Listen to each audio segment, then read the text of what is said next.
Assalamualaikum warahmatullahi wabarakatuh. Innal hamdalillah nahmaduhu wa nasta'inuhu wa nastaghfiruh. Wa na'udzu billahi min syururi anfusina wa min sayyiati a'malina. May yahdihillahu fala mudilla lahu wa may yudlil falan tajida lahu waliyyan mursyida. Asyhadu an la ilaha illallah wa asyhadu anna Muhammadan 'abduhu wa rasuluhu la nabiyya ba'du. Allahumma salli wa sallim ala hadzal nabiyil karim Muhammadin sallallahu alaihi wasallam wa ala alihi wa ashabihi ajma'in. Bapak-bapak, ibu-ibu yang saya hormati serta generasi muda yang saya sayangi, baiklah pada kesempatan yang berbahagia ini kita akan melanjutkan membaca tafsir Al-Azhar yang disusun oleh Profesor Dr. Hamka, yang pada saat ini kita akan membacakan surat An-Nisa ayat 34 sampai dengan ayat 35. أعوذ بالله من الشيطان الرجيم بسم الله الرحمن الرحيم الرجال قوامون على النساء بما فضل الله بعضهم على بعض وبما أنفقوا من أموالهم فالصالحات قانتات حافظات للغيب بما حفظ الله واللاتي تخافون نشوزهن فعظوهن واهجروهن في المضاجع واضربوهن فإن أطعنكم فلا تبغوا عليهن سبيلا إن الله كان عليا كبيرا وإن خفتم شقاق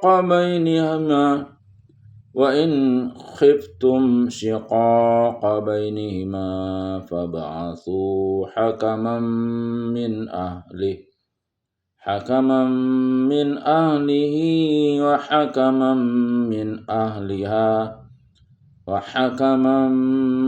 أهلها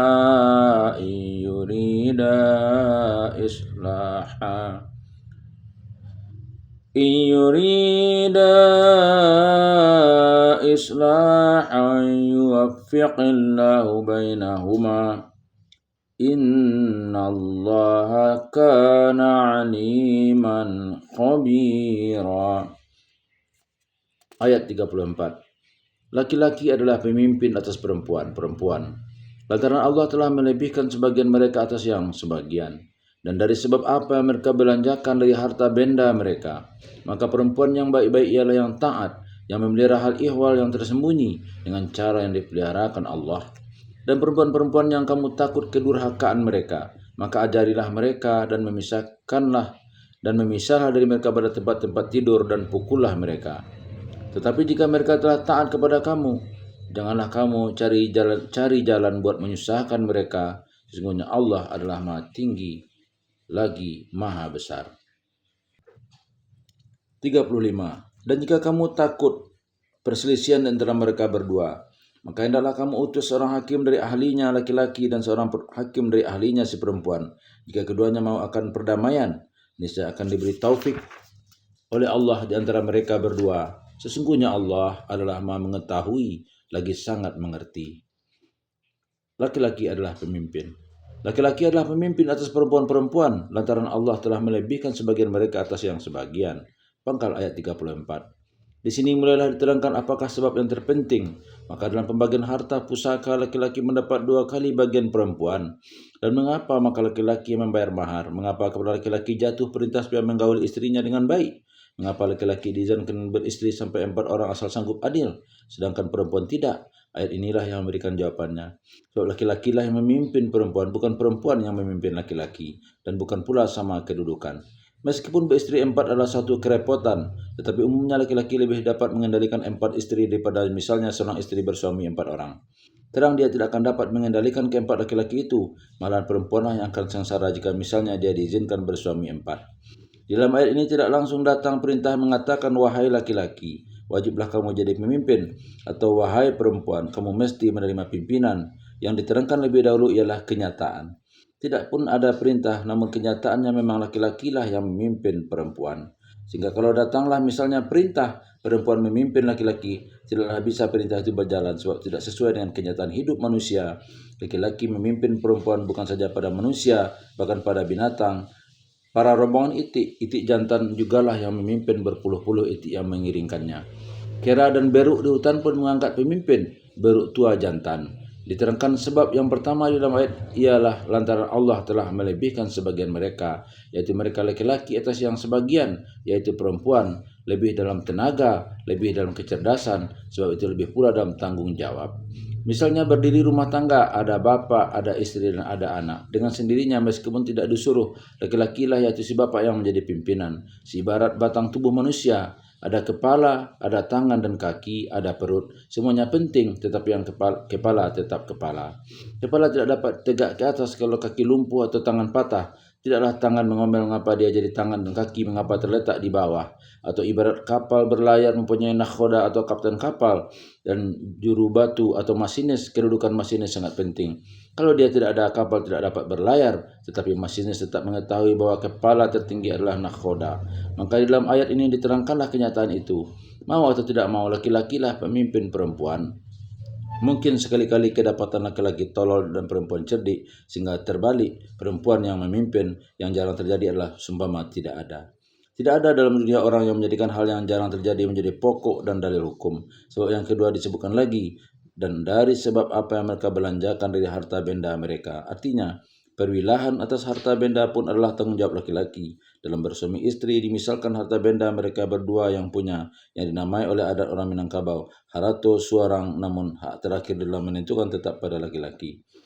Hal-hal ini boleh kita katakan naluri atau insting dari orang perempuan. Walaupun dalam rumah tangga orang yang masih belum beradab, primitif atau orang kampung, atau orang modern sekalipun, tinggal di kota, siang malam membicarakan hak-hak kaum perempuan, sedang bertengkar-tengkar dalam rumah memperkarakan hak dan kewajiban. Tiba-tiba datang orang jahat hendak merampok rumah itu. Dengan tidak ada perintah terlebih dahulu, yang bersiap menghadapi musuh itu ialah laki-laki, dan yang disuruh oleh laki-laki bersembunyi ialah istri dan anak-anaknya. Dan kalau ada anak laki-laki yang besar-besar, diperintah mereka oleh ayahnya sama bertahan dengan dia. Agama Islam mewajibkan bagi laki-laki membayar mahar kepada istri yang akan dikawini. Mahar adalah seakan-akan mengandung undang-undang tidak tertulis tentang tanggung jawab, bahwa mulai mahar dibayar, istri-istri menyerahkan pimpinan atas dirinya kepada suaminya. Bangsa-bangsa barat punya adat bahwa perempuanlah yang membayar mahar kepada laki-laki, yang juga mengandung undang-undang yang tidak tertulis, bahwa mulai laki-laki menerima mahar istrinya itu, menjadi kewajibanlah bagi dia membela dan memimpin istri itu, sebab mulai saat itulah dia telah lepas dari tanggung jawab ayah bundanya. Betapapun modern rumah tangga, keputusan terakhir tetap pada laki-laki. Di dalam rumah tidak mungkin ada dua kekuasaan yang sama hak dan sama kewajiban, mesti ada pimpinan. Pimpinan itu menurut kejadian jasmani dan rohani manusia, tidak lain adalah laki-laki. Bertambah kecerdasan pikiran manusia, bertambah dia menyetujui hal ini, maka atas dasar demikianlah tegak hukum agama, sehingga berkabaran bahwa laki-laki adalah pemimpin bagi perempuan, bukan saja kabar dan berita kenyataan, tetapi telah bersifat menjadi perintah. Sebab demikianlah irama hidup. Maka ayat berkata selanjutnya tentang watak perempuan yang dipimpin oleh laki-laki itu. Maka perempuan yang baik-baik ialah yang taat, yaitu taat kepada Allah dan taat menuruti peraturan sebagai perempuan dan sebagai istri. Bertanggung jawab dalam rumah tangga terhadap harta benda suami dan pendidikan anak-anak. Yang memelihara hal ihwal yang tersembunyi dengan cara yang dipeliharakan Allah. Artinya bahwasanya tiap-tiap persuami istrian pasti ada rahasia kamar yang mesti ditutup terus, dan menutup rahasia rumah tangga yang demikian termasuklah dalam rangka sopan santun seorang istri. Sebab itu dikatakan dengan cara yang dipeliharakan Allah, sehingga telah menjadi sopan santun dari seluruh manusia. Walaupun yang belum disinggung oleh Allah menjadi sopan santun dari seluruh manusia, walaupun yang belum disinggung oleh agama merahasiakan alat kelamin sebab ilham dari Allah, demikian pula hendaknya perempuan memelihara rahasia itu. Entah apa senda gurau dengan suami, jangan orang lain diberitahu. Oleh ulama-ulama diperluas lagi, bukan saja menyimpan rahasia hubungan suami istri di balik bilik peraduan, bahkan juga kekayaan dan kesanggupan suami dalam memberikan nafkah harta benda. Hendaklah dirahasiakan juga, jangan dikeluhkan kepada orang lain jika terdapat kekurangan. Maka terhadap perempuan atau istri yang tak demikian itu, berjalanlah pimpinan laki-laki dengan lancar dan berbahagialah pergaulan mereka. Tetapi di samping yang baik, tentu ada juga yang buruk, yaitu istri yang membuat pusing suami. Nusuz. Berkatalah lanjutan ayat tentang perempuan kalau terjadi sebaliknya. Dan perempuan yang kamu takut kedurhakaan mereka, yang terkenal dalam bahasa aslinya dengan nusuz, tidak patuh dan tidak taat, baik kepada Allah maupun suami, sebagai pimpinan mereka. Terhadap istri yang begini, tempuhlah 3 cara. Maka ajarilah mereka, beri mereka petunjuk dan pengajaran.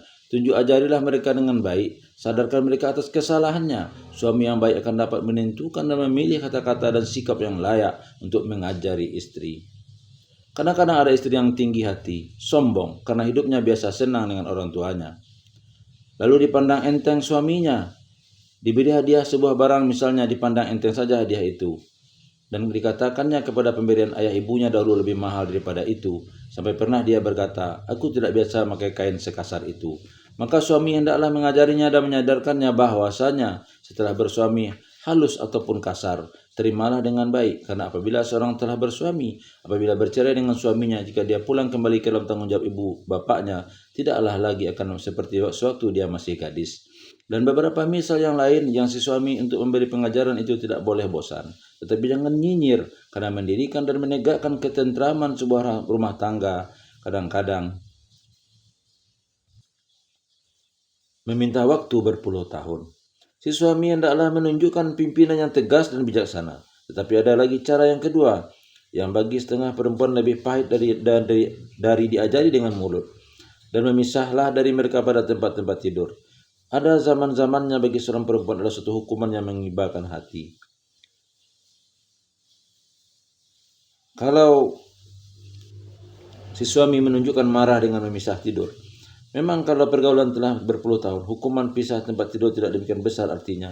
Sebab sudah biasa juga suami istri yang telah banyak anak dan bercucu, sebab telah tua-tua berpisah tempat tidur. Tetapi di waktu masih muda, memisah tempat tidur karena menunjukkan hati tidak senang, termasuk pukulannya agak keras bagi seorang istri. Dan perempuan kadang-kadang merasa dirinya cantik benar, dibuat-buatnya perangai untuk menguji atau untuk menekan perasaan suaminya. Kadang-kadang kalau si laki-laki tidak insaf atas tugasnya sebagai pemimpin, datanglah dia mengaki, menyembah kepada istrinya karena ingin bercumbu-cumbuan. Tetapi laki-laki yang tahu harga diri berbuat sebaliknya dari itu. Melihat istri yang telah mulai nusuz, dialah yang pindah ke kamar lain untuk tidur sendiri. Kerap kali si istri menjadi hilang kesombongannya karena pengajarannya demikian. Dia akan bertanya dalam hatinya, apa benar salah saya maka suami saya memisah tidur? Ibnu Abbas terang-terang saja menafsirkan berpisah ke seketiduran maksudnya ialah jangan dia disetubuhi, jangan tidur dekatnya atau di belakangi dia sedang setempat tidur. Dan berkata dia di dalam kesempatan yang lain, dikuatkan oleh As-Suddi dan Ad-Dahhak dan Ikrimah, jangan diajak bercakap dan jangan pula ditegur. Satu hadis yang dirawikan oleh Abu Daud an Muawiyah bin Haidatal Qusairiyu annahu qala ya Rasulullah ma haqqu zaujati ahadina alaih qala an tut'imaha iza ta'imta wa taqsuwaha iza tasaita wala tatribil wajha wala tuqbih.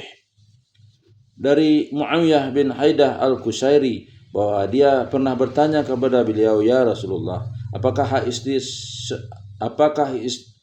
seorang kami atas suaminya? Artinya, apakah kewajiban kami sebagai suami terhadap istri kami? Penafsir. Beliau jawab, jika engkau makan, dia pun hendaklah diberi makan. Jika engkau membuat pakaian, dia pun hendaklah diberi pakaian. Dan kalau memukul, jangan mukanya dipukul dan jangan dikatakan dia buruk atau jelek. Hadis riwayat Abu Daud. Tetapi ada lagi perempuan yang harus dihadapi dengan cara yang lebih kasar. Maka dipakailah jalan yang ketiga. Dan pukullah mereka. Tentu saja cara yang ketiga ini hanya dilakukan kepada perempuan yang sudah memang patut dipukul. Ada kaum perempuan terpelajar yang memukul seluruh perempuan dengan dirinya sendiri, menyanggah keras adanya kebolehan seperti ini terhadap kaum ibu yang lemah. Dia agaknya tidak sadar bahwa memang ada perempuan yang memukul yang hanya dapat memperbaiki kedurhakaannya.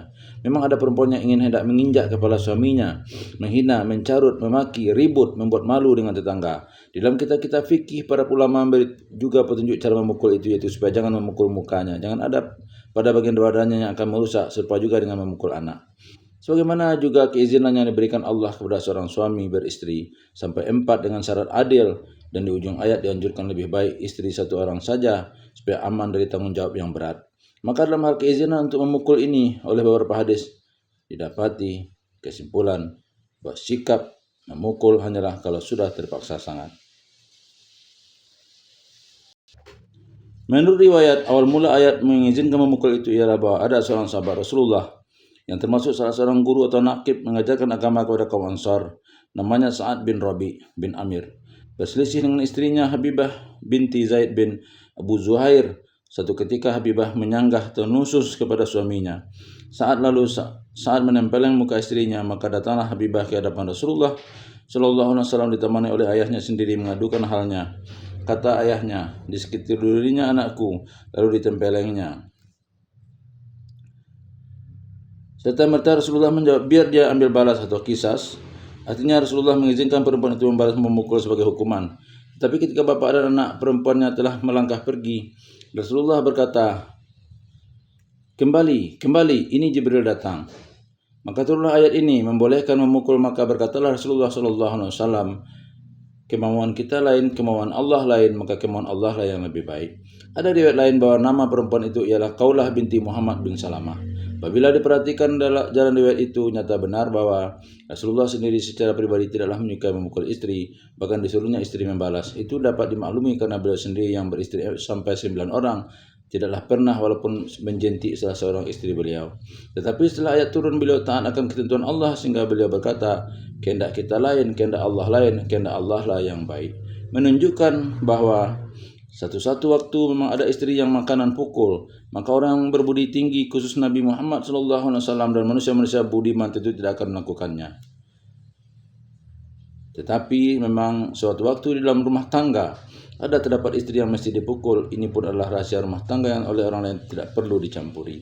Tepat sekali sebuah hadis yang diriwayatkan oleh Bukhari dan Muslim dari riwayat Abdullah bin Zam'ah. Rasulullah SAW bersabda, ayatribu ahadukum imra'atuhu kama yatribul abda summa yujami'uha fi akhiril yaum. Apakah patut seorang kamu memukuli istri sebagaimana memukuli budak, kemudian di malam harinya dia setubuhi pula. Hadis riwayat Bukhari dan Muslim. Hadis Aisyah yang diriwayatkan oleh Abdul Razak pun hampir serupa pula bunyinya. Dengan hadis ini, laki-laki yang suka memukuli istrinya seakan dipandangnya istrinya sebagai budak atau hamba saya adalah laki-laki yang kasar budi. Padahal istri bukan budak, bukan barang benda, tetapi manusia dan teman hidup. Maka setelah memperhatikan sabda Rasulullah ini, sudah bertambah jelaslah apa maksud pukul. Sudah bertambah jelas pula apa yang maksud keterangan Ibnu Abbas, pukul dengan sikat gigi atau pukul dengan tongkat kecil, bukan sebagaimana memukul budak. Aman inalah engkau pagi-pagi engkau pukul, engkau sempat terjangnya dia laksana seorang budak, malam hari engkau datang lagi kepadanya minta di bawah tidur. Dalam hal ini bertemu pula sebuah hadis yang dirawikan oleh Al-Baihaqi, diriwayatkan dari Ummu Kulthum binti As-Siddiq, saudara perempuan dari Aisyah, bahkan memukul istri hanya dibolehkan oleh Nabi kalau amat terpaksa. Dalam hal sangat terpaksa itu yang pernah juga kejadian ada yang menyampaikannya kepada Rasulullah, maka bersabdalah Rasulullah, wala yatriba khiyarukum, orang baik-baik di antara kamu ini saya tidak akan memukul istrinya. Hadis riwayat Al-Baihaqi. Pendeknya peraturan Allah itulah yang baik. Ada keizinan memukul kalau sudah sangat perlu, tetapi orang baik-baik berbudi tinggi akan berupaya supaya memukul dapat dielakkan, dan tidaklah benar sama sekali kalau memukul sama sekali tidak diizinkan kalau laki-laki telah diakui Allah sebagai pemimpin. Sebagaimana sikap Nabi itu sendiri, beliau kurang senang jika ada orang mempergunakan kesempatan memukul itu. Beliau sendiri tidak pernah memukul istri-istrinya, maka pihak perempuan pun wajib pula berusahalah dengan budi bahasanya agar kalau suaminya mengajarinya, janganlah sampai dengan pukul. Ibnu Abbas memberikan tafsir, pukullah tetapi jangan yang menyebabkan dia menderita. Atta berkata, pukullah dengan sikat gigi atau siwak. Lalu ulama-ulama fikih menjelaskan jangan sampai melukai, jangan sampai patah tulang, jangan berkesan dan jauh memukul muka, karena mukalah kumpulan segala kecantikan, dan hendaklah berpisah-pisah pukulan itu, jangan hanya di satu tempat supaya jangan menyakiti benar. Bahkan ada pula ahli fikih berkata, pukul saja dengan tangan yang diselubungi sapu tangan, jangan dengan cambuk dan jangan dengan tongkat. Ar-Razi menjelaskan pula dalam tafsirnya bahwa melakukan itu adalah cara bertingkat. Mulanya diajari baik-baik, tingkat kedua barulah memisah tempat tidur, dan tingkat ketiga barulah pukul. Tidak boleh dimulai dengan memukul terlebih dahulu. Dengan mengemukakan segala hadis yang bersangkut dengan ini dan penafsiran sahabat Rasulullah, terutama Ibnu Abbas dan sikap fuqaha, sudah terang bahwa hanya perempuan yang sangat karengkang atau keras kepala yang akan sampai kena pukul, dan hanya laki-laki yang kasar budi yang akan mempermudah memukul atau lancang tangan. Seorang teman saya di waktu mudanya bercerita bahwa karena terlalu marah pernah menyepakkan istrinya pada lututnya sehingga istrinya sangat kesakitan. Bekas sepaknya meninggalkan kesan hijau pada tulang lutut istrinya pada berhari-hari lamanya. Dia sangat menyesal atas perbuatannya itu sampai bertahun-tahun lamanya. Apatah lagi setelah dibacanya hadis Nabi tadi, orang baik-baik di antara kamu tidak akan memukul istrinya. Kemudian datanglah lanjutan ayat, tetapi jika mereka taat kepada kamu, maka janganlah kamu cari-cari jalan buat menyusahkan mereka. Perempuan yang taat di sini bukanlah semata-mata perempuan yang tunduk kepada tuannya. Taat ialah perempuan yang tahu akan hak dan kewajibannya, yang menjaga rumah tangga dengan baik dan tahu akan tenggang menenggang, dan juga tahu akan harga dirinya. Kepada istri yang sudah semacam itu keadaannya, janganlah cari-cari pasal. Berlakulah hormat menghormati dalam rumah tangga, karena kalau istri sudah demikian baiknya, lalu laki-laki cari pasal saja membuat gaduh, jangan disesalkan kalau dia melawan. Janganlah suatu kesalahan yang terjadi ditimpakan saja kepada istri, karena meskipun dia perempuan, dia juga manusia yang patut dihormati. Keadaan dirimu pun sebagai laki-laki akan canggung kalau dia tidak ada. Imam Ghazali dalam kitab Ihya Ulumuddin memberikan nasihat kepada seorang suami supaya bersabar menanggungkan perangai-perangai istrinya, sebab tiap-tiap perempuan tegasnya tiap-tiap manusia ada saja segi kelemahannya. Bahkan engkau laki-laki pun mempunyai segi kelemahan, yang kesabaran istrimu pula lah yang akan mengekalkan rumah tangga. Di akhir ayat Allah memperingatkan, sesungguhnya Allah adalah Maha Tinggi lagi Maha Besar. Ujung ayat 34. Ujung ayat menyebut nama Allah yang Maha Tinggi dan Maha Besar ini adalah pengebat dan kunci dari hak yang telah diberikan Allah di atas tadi, yaitu bahwa laki-laki adalah pemimpin bagi perempuan. Mentang-mentang kamu telah diberi Allah kelebihan menjadi pemimpin, jangan kamu berlaku meninggikan diri dan menyombong, takabur dan membesarkan diri terhadap istrimu, berbuat sewenang-wenang, menyalahgunakan kekuasaan, mulut kasar, mengata-ngatai atau menyebut jasa, atau main terjang, main tempeleng. Kalau kamu mesti ingat, kalau kamu telah berlaku demikian terhadap istrimu, Allah yang Maha Tinggi dan Maha Besar akan tetap memberikan perlindungannya kepada makhluknya yang lemah. Seorang yang zalim pasti dapat pembalasan. Inilah seorang yang beriman mengingat benar-benar bahwasanya jenis kaum perempuan yang lemah adalah salah satu isi dari khutbah Nabi Muhammad SAW yang terakhir di waktu haji wada. Ketika itulah beliau berkata antara lain, Ittaqullaha fin nisa'i fa innahum awanun 'indakum. Takutlah kamu sekalian kepada Allah berkenaan dengan perempuan, sesungguhnya dia adalah teman hidup sejati di sisi kamu. Dan perempuan pula lah pesan dan petaruhnya yang terakhir ketika beliau akan meninggal dunia. Ada dua pesan beliau waktu akan meninggal dunia yang sangat diperingatkannya. Pertama, solat di awal waktu, dan kedua, perempuan. Aku takut, kata beliau, bahwa kedua solat inilah yang akan terlebih dahulu kamu sia-siakan. Shiqaq. Dan jika kamu takut perselisihan antara mereka berdua, maka hendaklah kamu utus seorang hakam dari ahlinya si laki-laki dan seorang hakam dari ahlinya si perempuan. Pangkal ayat 35. Meskipun pada ayat 34 di atas sudah dijelaskan hak dan kewajiban masing-masing, bahwa si laki-laki sebagai pemimpin bagi istrinya dan si perempuan hendaklah taat. Kadang-kalanya tidak juga dapat dielakkan perselisihan yang kerap kali menyebabkan pergaulan menjadi retak. Sebab yang menimbulkan perselisihan mesti salah satu dari dua atau sekali keduanya. Atau si suami zalim dalam melakukan pimpinan, atau si perempuan durhaka dari pimpinan atau nusus, atau karena si laki-laki bertambah zalim, maka si perempuan bertambah nusus, dan si perempuan bertambah nusus, maka si laki-laki pun bertambah zalim. Kalau ditanya satu demi satu pihak menyalahkan yang lain, si suami mengatakan istrinya sangat nusus sebab dia berhak menghukum, bahkan tidak wajib nafkah. Si istri mengatakan bahwa suaminya tidak memperdulikan dia lagi, tidak ada nafkah lahir dan batin. Jadi si suami zalim, keduanya telah mempertahankan pendirian masing-masing, tidak ada perdamaian lagi, sehingga shiqaq telah tumbuh. Arti asal dari shiqaq ialah retak, menghadang, pecah, padahal belum cerai. Kalau orang lain tangan ketiga tidak campur, hal ini bisa berlarut-larut. Maka datanglah perintah pihak kamu, yaitu keluarga kedua belah pihak atau masyarakat sekitarnya, sekampung salaman atau pemerintah, sebab pemerintahan yang memegang tampuk masyarakat, supaya segera mencampuri hal itu. Datanglah perintah Allah, maka utuslah seorang hakam dari ahli laki-laki dan seorang hakam dari ahli perempuan. Hakam yang pokoknya ialah sama dengan hakim. Hakam ialah penyelidik duduk perkara yang sebenarnya, sehingga mereka dapat mengambil kesimpulan. Kedua hakam itu diutus oleh kedua masyarakat kaum muslimin atau keluarga terdekat kedua belah pihak. Hakam laki-laki menyelidiki pendirian laki-laki dengan seksama, hakam perempuan menyelidiki pendirian perempuan dengan seksama pula. Setelah lengkap diketahui mereka bertemu kembali, lalu soal itu dikaji dengan kepala dingin. Jika keduanya mau akan perdamaian, niscaya akan diberi taufik oleh Allah di antara mereka keduanya.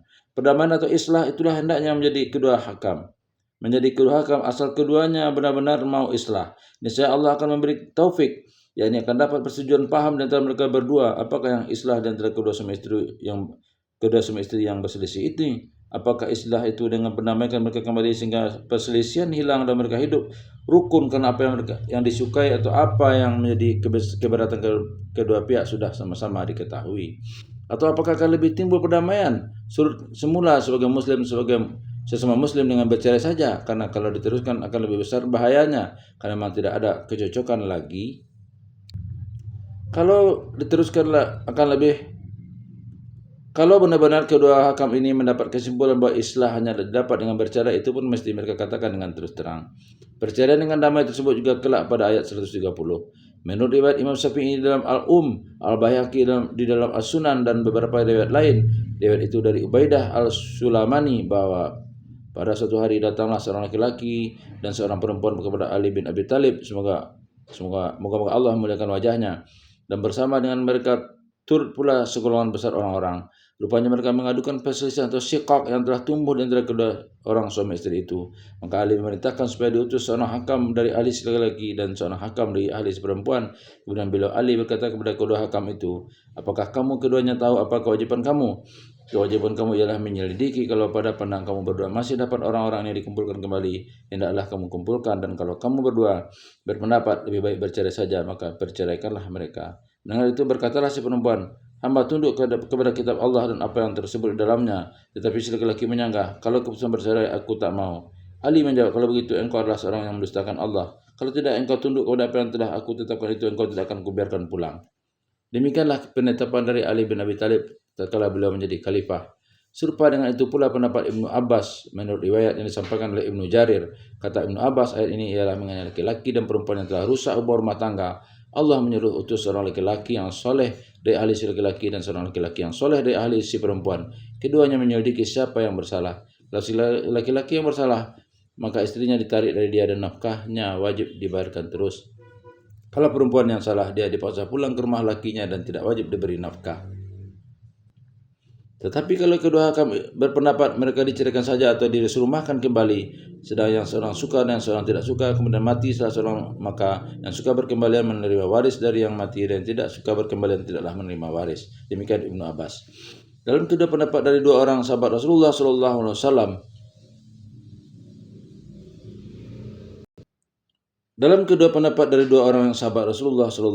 yang besar ini, Ali dan Ibnu Abbas, tampak bahwa kedua hakam mempunyai hak penuh, bukan saja untuk mempertemukan kembali, bahkan juga menceraikan, kalau cerai itulah yang islah. Tetapi ulama-ulama mazhab banyak yang membatasi islah itu hanya pada mempertemukan kembali, tidak berhak menceraikan. Berkata Al-Hafiz Ibnu Katsir dalam tafsirnya, telah sependapat para ulama bahwa kedua hakam itu berhak mempersatukan kembali di antara suami istri yang berselisih itu, dan berhak juga memisahkan.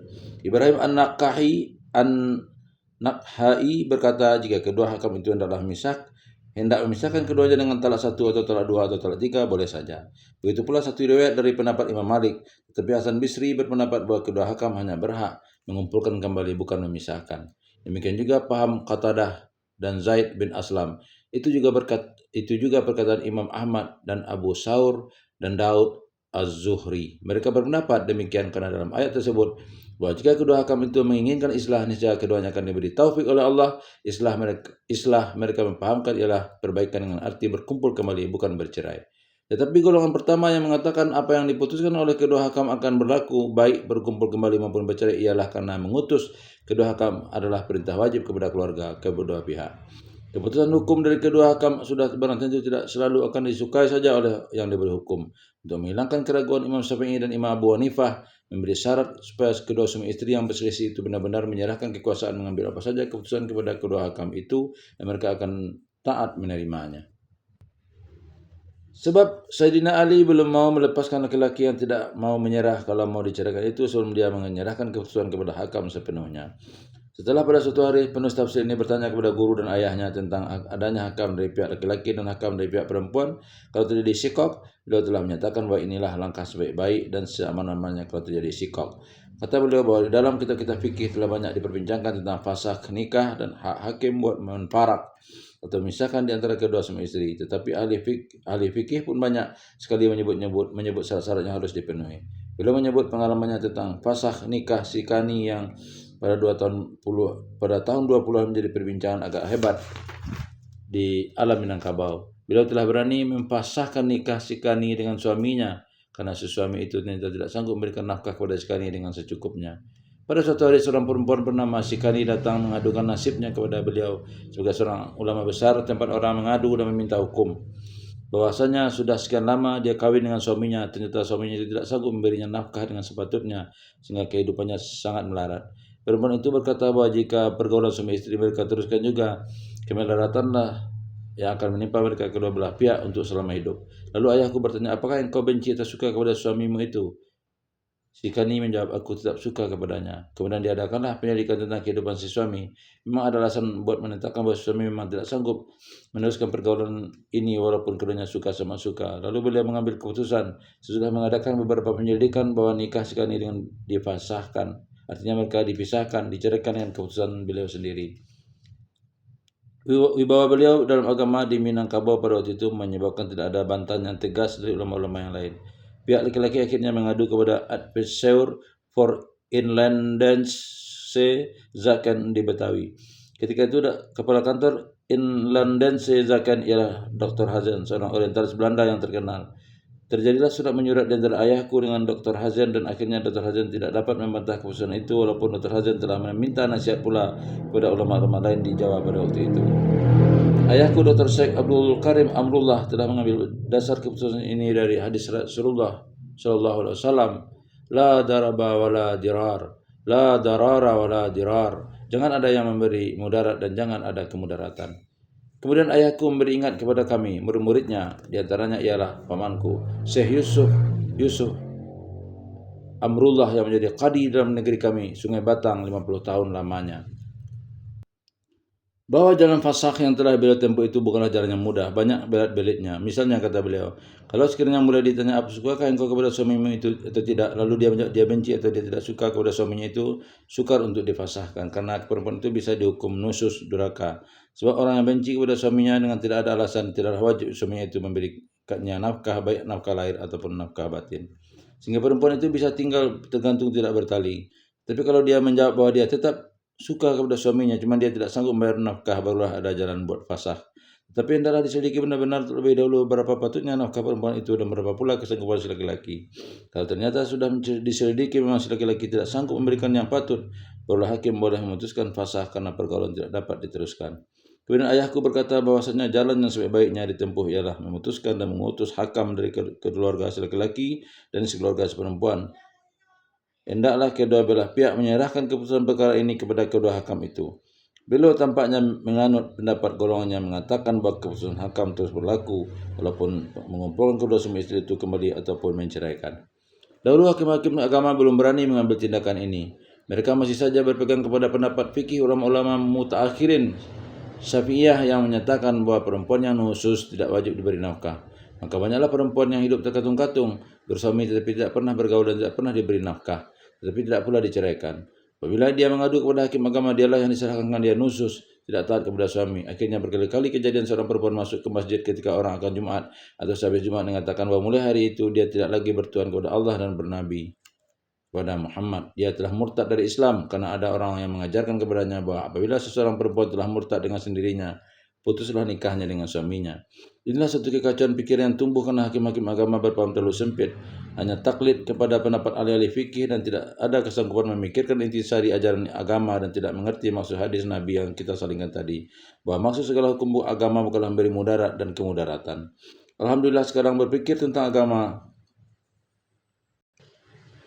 kian lama kian maju sehingga hukum zalim dituduh nusus kepada perempuan sudah jarang terdengar. Fasah yang berbelit-belit sudah tidak banyak terdengar lagi. Demikian juga seorang perempuan yang terpaksa murtad karena ingin membebaskan diri dari kezaliman seorang lelaki yang dibantu oleh kejadian hakim agama, sekarang mengutus hakam karena sikap telah menjadi hal biasa. Untuk membebaskan perempuan dari siksaan laki-laki yang tidak bertanggung jawab, sejak tahun 1916 di Nagari Sungai Batang dan Tanjung Sani atau Minangkabau, atas anjuran ayahku telah diadakan satu sirat taklid, yaitu talak yang akan menolong bagi kaum perempuan. Bunyi sirat taklid itu amat ringkas dan jelas.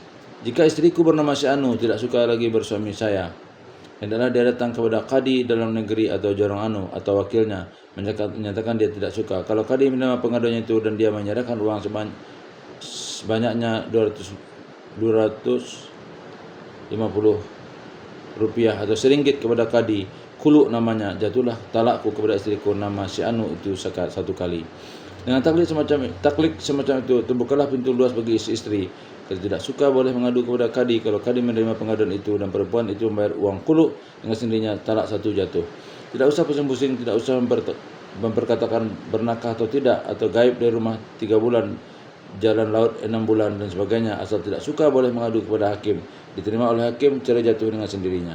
Sejak itu tidak pernah lagi terdengar hal nusus, hal fasak, hal murtad dan sebagainya. Inilah salah satu ketangkasan paham guru saya dan ayah saya. Sejak itu negeri-negeri yang lain di Minangkabau meniru cara sigat taklid yang ringkas itu. Sejak itu pula laki-laki sudah lebih hati-hati dalam menegakkan rumah tangga, tidak lagi berlaku sewenang-wenang kepada istri. Sebagai akibatnya pula, perempuan yang tahu malu jaranglah yang melakukan kesempatan yang diberikan ini. Apatah lagi seorang qadi yang berpengetahuan luas terlebih dahulu memberi nasihat dan menyelidiki sebab dan musabab, sehingga bukan saja kejadian seorang perempuan yang telah mendatangi kadi dengan uang RM1 pulang dan saja dengan tangan kosong, karena telah terdapat nasihat dari kadi dan telah menjadi pendapat umum di kampung kami bahwa perempuan yang minta taklid talak itu mendapat nama yang kurang baik di kampung. Dan mengutus hakam ketika ditakuti timbulnya sikap suami istri itu tidaklah keluar dari garis mazhab Syafi'i sebagai satu mazhab yang punya penganut terbanyak dalam negeri kita ini. Asal orang kembali kepada pendiri mazhab yang sebenarnya bukan terikat dengan taklid kepada ulama yang jauh berabad-abad sesudah Syafi'i. Adalah salah seorang ulama mazhab yang menyokong pendapat Ali bin Abi Thalib dan Ibnu Abbas sebagai dua ulama sahabat Rasulullah yang terkemuka dalam hukum adalah Imam Syafi'i sendiri, sebagai tersebut dalam kitabnya Al-Um. Sebagai penutup dari ayat sikap, Allah berfirman, sesungguhnya Allah adalah Maha mengetahui lagi sangat mengerti. Ujung ayat 35. Artinya bahwasanya Allah Maha mengetahui dan sangat mengerti gerak-gerik kedua hakam. Apakah mereka keduanya betul-betul mau mencari islah, yang yaitu perbaikan dan perdamaian? Asal mereka keduanya betul-betul mau mencari islah, akan terdapatlah persetujuan di antara mereka keduanya. Keduanya akan sama-sama mendapat taufik dari Allah. Artinya sesuai keputusan mereka berdua dengan diridai oleh Allah. Itu sebabnya Sayyidina Abdullah ibnu Abbas dalam menafsirkan ini memberi persyaratan. Hendaklah kedua hakam itu orang yang soleh, sebab orang soleh itu niscaya jujur dalam mencari kebenaran. Sudah menyelidiki dan mengkaji fakta atau kenyataan dari kedua belah pihak, mereka bisa sepakat menambahkan kedua orang suami istri ini kembali, yang kusut diselesaikan dan yang keruh dijernihkan. Jika ternyata bahwa penyelesaiannya hanya akan didapat dengan perceraian, mereka akan bersesuaian paham menceraikannya. Oleh sebab Allah Maha mengetahui dan Maha mengerti, hendaklah kedua hakam itu berhati-hati benar menjalankan tugas dan jangan mengkhianati kepercayaan yang ditimpakan orang kepada mereka. Billahi taufiq wal hidayah. Wassalamualaikum warahmatullahi wabarakatuh.